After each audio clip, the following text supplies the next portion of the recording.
ভাই কেমন আছে? দিলে ভালোই আছি। ব্যবসা বাণিজ্য কেমন চলে? আমার তো ভালোই চলি আছে। টাকা পানি তো সেই আছে না? টাকা পয়সা কেমন আছে?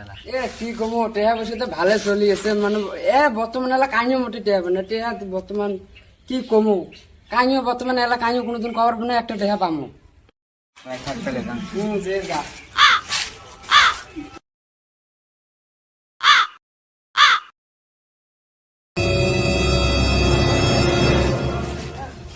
ভাই শোন এবার কোথায় গেছিলি রে? এই নর্দমালের এখানে গিয়েছিলাম। টাকা পয়সা কোনো অভাবই নাই, খাই কি ওর কথা কর ধরনটাই তোকে এত মিশা কথা কয়। ঠিক আছে 3000 টাকা নিয়ে কোটে আছে, এদিক দিয়ে ওই অফিস ঘরে বসে আছে। চল তো কোটে আছে।